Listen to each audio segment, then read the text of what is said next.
Yeah, I might. Yeah, we need another chair. You might need to slide. You might need to slide like one chair over.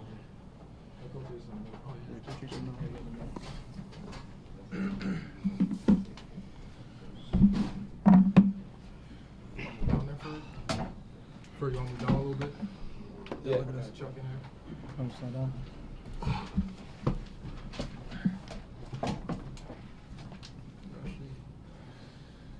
All right, left to right, we've got Chris Ferguson, Sterling Sheffield, Coach Harris Simiak, Joe Fitzpatrick, Michael Wright, Charles Mitchell. How about an opening statement, Coach, and then questions for the players? Just so proud of them. Just a tremendous team effort. You know, we talked about before the game, it was just about us. We just had to control us, be accountable, believe in each other, play a disciplined game, and these guys did that. You know, I talked about our culture changing before the game. We're in a good spot, and I'm just so proud of the team. It's all about them. They did everything, and I couldn't be more proud of them. They deserve this. They work harder than any group I've ever been around, and I guess I'm just the lucky one to be their coach. Questions for the players? Chris, how's this feel? I mean, compared to last year, you guys were quite disappointed out of Durham, 1-point loss. A year later, here you are. So. Yeah, it definitely sat in our stomach for a while after that. We had to move on. Obviously, we got a long season ahead of us, but as far as our goals in this program, that's one of them, and to complete that, we've talked so much about it, just that this is a new team, and you know, we got new players, new guys that are in different positions, and obviously you saw it tonight, kind of just coming out in our first game, wanted to prove who we are, and I think we did that. Chef, you told me, you hadn't beaten him. This was the one you had to have. How does it feel to have that musket in your locker room? First off, I want to thank God for me having the opportunity to be able to be here, me and my teammates be able to be here and be able to come out this game sitting here right now. Second off, I would like to say long live Darius Minor. He passed away too young, but he's a great guy. But to go with the question, it just feels amazing. It's been too long, 8 years. We knew coming out in the beginning of the game that we needed to smack in the mouth. We needed to come out physical and just be violent from the start on defense. And so I think we did that, and we set the tone, and it's just great to come out here with a W. For you, Sterling, and for Charles, I mean, the defense was going to have to carry this team while your young offensive line. The offense is going to get a lot of the accolades tomorrow, but you guys really, I mean, what was the key to just the way you really didn't give them much time, snuffed out the running game, just about the defensive effort that you guys must have thought that you needed that? Yeah, just staying disciplined the whole time, not getting over our heads. That's really the main focus that we was looking forward to tonight, just worried about ourselves, not what they were doing, and carried us through. Chef, you guys had 6 sacks tonight. What was the key to that? We knew coming in that they had some inexperience in the offensive line, and so to go with that, we have a lot of great athletic players with Charles, with Kayon, Alejandro, Jamel. We have a great up front, and we knew that we need to come out aggressive, and just be able to attack them up front. If we were able to be aggressive up front, then our secondary would have done a great job. So. You run the line of scrimmage, the defense. Yeah. What did you feel that was the key? What'd you say? You won the line of scrimmage. You controlled the line of scrimmage. Yeah. The line was given you. Definitely, the defensive line was they were amazing tonight. What was it, -7 rushing yards? It's just amazing being able to see these guys shine. So. How big was it when Chef had those 2 sacks in the first quarter to give you guys the boost? Yeah, huge. Obviously, I mean, we'll work off each other. We're going to keep doing that, but for him to make those kind of plays, just change the momentum, and that's what football is all about. So getting the swing of momentum, either from our side or their side, you know, it's going to happen different times in the game, but obviously the sacks were big, and it set us off on the right foot. Hey, Joe, can you talk about your highlight reel touchdown? Can you talk about that play and how that feel, that sort of touchdown like that? Yeah. I don't know. I felt like I was in the air for too long. But I mean, that drive reminded me a little bit of some classic Maine high school football. Just downhill running and blocking from the O-line to tight ends, to wide receivers was outstanding tonight, and I think it showed with the run game. And I mean that drive, like that's a statement drive. And you know, I mean, as far as that play goes, I don't know. I didn't know I had that in me, so. He's done it in practice. I've done it in practice, but not in game. Yeah. Practice. Mike, how big was it tonight to have Joe and Ramon run like they did? You know, he had 78 yards. Ramon had 74. What does that do for you guys on the outside? It opens everything up for us outside. You know, we can do a lot more on the outside. And I'm going in the block. I just see Ramon one time just lifted somebody off the ground and kept running. Joe a couple times ran people over, and then of course a hurdle in the air. And it's incredible what these guys came out here and did tonight, and it definitely set the tone of the game. And you know, they did what we wanted to come out and do, and that was play Maine football. That's what we did. Michael, those sweeps, those wide receiver sweeps were, you know, basically your wide receivers get isolated. You know, were able to. Devin Young had a run. I mean, you know, those were really effective. Was it their scheme, or was it something? You guys were very, you know, very progressive offensively. There's a lot of different wrinkles tonight. How did that open up? You know, it was kind of a game plan thing. You know, we have talented guys that can do stuff like that. We're just trying to get the ball in their hands and you know, let them work. And tonight we did just that and came out on top, just like we wanted to. Did this game show all the talents of the wide receivers? I mean, Ernest had 2. He ran the ball. Not even close. Not even close, huh? Not even close. We got a lot more in the tank. Chris, how was just the guys? You know, you took what they gave you. You know, a lot of times it may have been a 6 or 7 yard pass, extended it, moved the sticks, and then guys were getting. You didn't have to make a lot of long throws tonight. Just position. Yeah, I think our offensive line did a tremendous job just keeping me protected back there, and I'm really proud of those guys. They stepped up and made a statement as well. You know, obviously people have been talking about them, that they're young and inexperienced, but we had a couple guys go in and they did a good job. And I think that was kind of part of the game plan this week, was just take what they give you. If we have a shot, take it, but just be smart with the ball, be productive, execute, and just, you know, have positive plays. Was this the balance that you guys wanted with the wide receivers and the running backs? Yeah, I think so. You know, I think we're going to be powerful in both passing game and the rushing game. You know, some games it'll kind of be lopsided, but obviously, I mean, if we can keep this kind of balance between the two, I think, you know, that'll be the best for us. How important was Jefferson's run at the end of the half? Because, you know, you were going to go in 16-0. All of a sudden, he goes 49. Now you're at the 11, so you can think about putting some more points on the board. Right. Yeah, I've seen him do it in practice, and the line did a good job. And he, you know, he's a playmaker. He made a play. We're going to put him in that kind of position. You know, obviously with the 2-minute drill, it was exciting to see. And then, you know, finish the drive in the end zone. And, you know, going to the half with that kind of momentum is big. Mike, again, you're a senior. First time you beat him. What's it mean?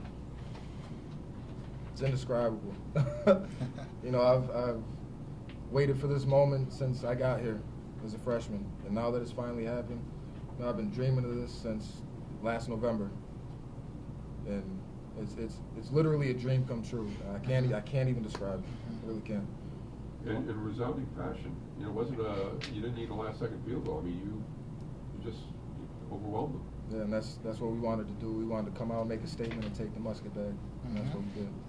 Coach, I saw you getting a little bit emotional after the game on the field. I mean, can you just speak to how you were feeling when you saw that scoreboard and you saw your team surrounding the musket, knowing this was your first time you beat UNH, but knowing you guys have gone through so much already this season and you finally have this first victory under your belt? Yeah, I think you know, what we did tonight is really hard. And I think you got to put it in perspective of how hard these guys work, the sacrifices they make, and just talking about how we change things here, and these guys believing in it, and it's taken a long time. And I think just when they go out and play like that and have confidence like that, I guess it just shows you that what you talk about, they're listening to. And I mentioned in the beginning that our culture is changing around here. I really feel that way, and we have just tremendous kids that believe in everything. And it's hard. I mean, listen, they've won 15 out of 16. They beat us 8 straight times. Like that is really hard to get over, and it wears on you mentally. And all we talked about was erasing the doubt, you know. And I tell them that a doubting man is unstable in everything they do. And we just had to be a new team with no doubt because there wasn't any reason to have any, because this is our first chance as a new team, and they went out there and they did that tonight. And you know, the emotional part was just because I love them. I'm so proud of them. No one works as hard as they do, and I just wouldn't want to be anyone else's coach. Any more questions for the players? Also? I just wonder, actually, I mean, you guys, Darius' family was out there tonight, and how was that in your mind at all when you were playing this game? I mean, I'll just touch on it first. I mean, to see them here and to spend some time with them before the game, just to show them what he was a part of. And I just hope they always remember, and I think they will, that he is going to be a part of this forever. And that's what we tried to show them today, tonight, and every day from here on out. But it was great to see them just see what he fell in love with, what his dream was. He was living it, and there's no doubt that he was with us tonight. Any follow-up? Any players? That question? No? Long live Darius. Thanks, guys. Thanks, Evan. Thanks.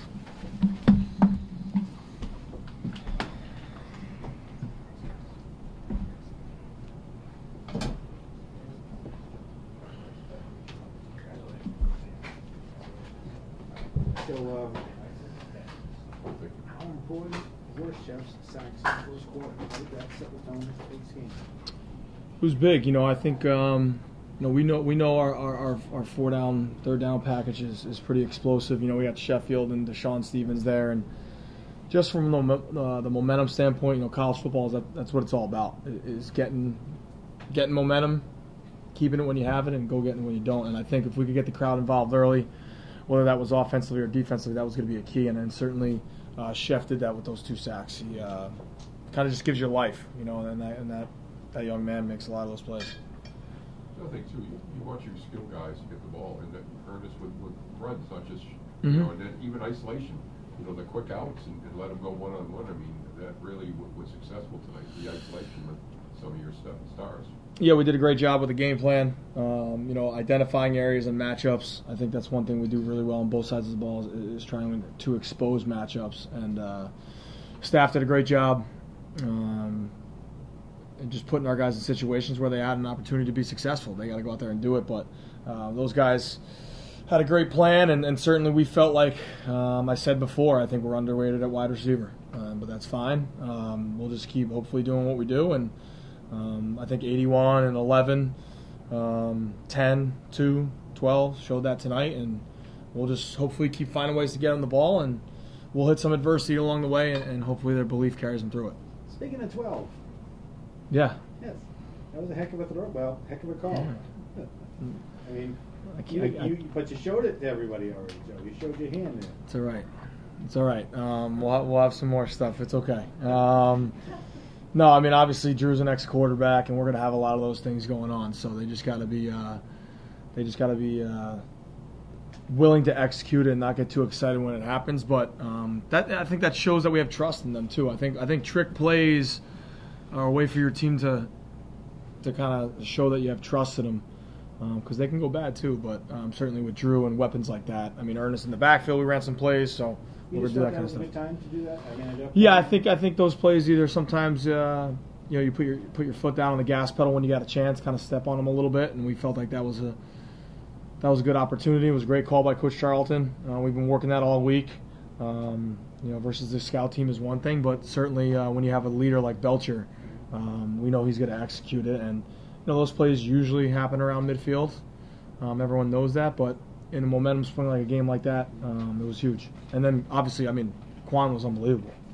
Blair to make that catch, and because I think it was Pop almost made that play on him, but to catch that and finish in the end zone was great.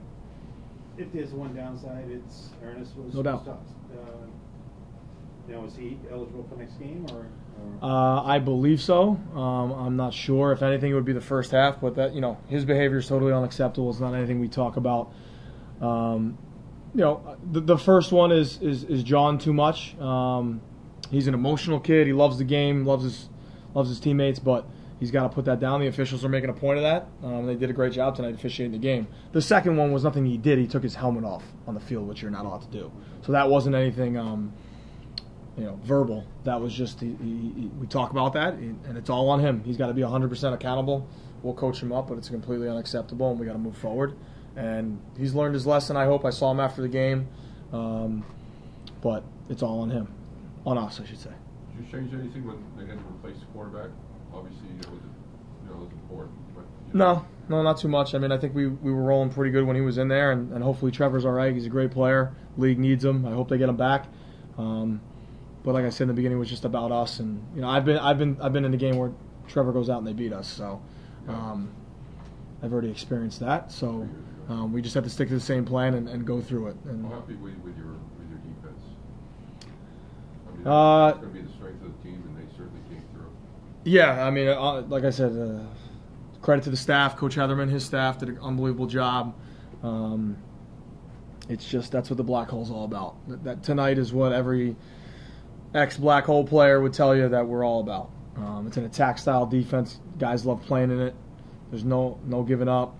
It's just relentless. The violence, the swarm, the excitement. Those are three things we talk about with the Black Hole, and I think they showed you why that they are the Black Hole tonight. Coach, can you talk about the kicking game a little bit? Yep. You missed an extra point. You got Yep. one block. You also had the punting as well.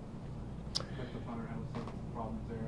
Yep. Struggle a little bit special teams wise, organizationally a little bit on us. I think we had one time there was 10 out there. It's something we got to fix. I think the first kick that he hit was low. Next two I think were good. Then his low one was blocked, but they also had penetration. And I just think, hopefully David, got through the first game with a little bit of nerves and stuff like that. Hit a couple good ones. The thing with David too is just it's his first ever game, but his hang time is unbelievable. Like it really is. It really is great, and it allows us to kind of isolate some returns there with some fair catches. But certainly he's got to kick it better. Third quarter he was going into the wind a lot, but we'll learn from it. We'll get better at it. We got to fix it. The good thing about wins is when you have mistakes like that, you got an opportunity to fix it without going nuts. So. Is there any changes as far as that goes?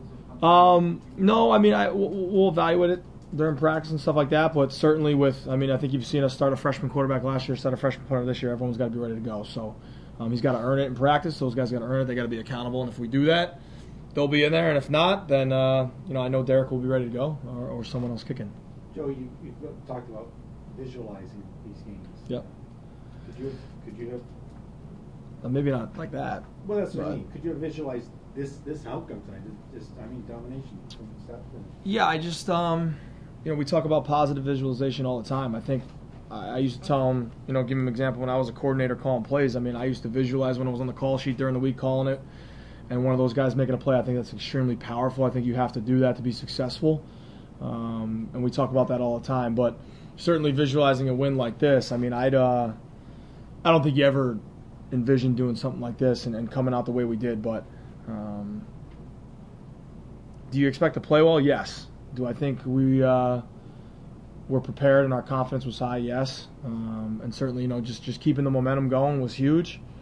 And I just that program I respect that program more than any program in the league. Coach Mack, what he's done, and I'm on record as saying that numerous times. And just if we can end up being like them, we'll be all right. But we gotta lead our own path. But to beat a team like that at home and to come over those 8 straight losses, that kind of stuff is some powerful stuff. Jessica needs her microphone. She has to hit the road. Let's go 11 o'clock deadline, Coach. The Sorry. offense, Just next time we lose, don't be for the whole thing either. the offensive balance, Joe. I mean, is that what you want? We saw tonight, the passing, the running, Ramon and Joe. Yeah, it was good. I thought it was a great game plan. I mean, balance-wise, it was really good.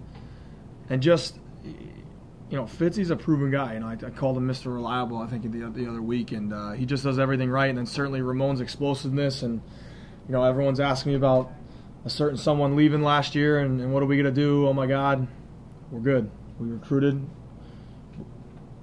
Our kids believe in the plan, and we move on from there. So we had all the confidence in the world in those guys, and obviously Jefferson is pretty special. Anything else? All set? All set. All set. Thanks, Thank Joe. you. All right, thanks, guys. Thanks, Joe.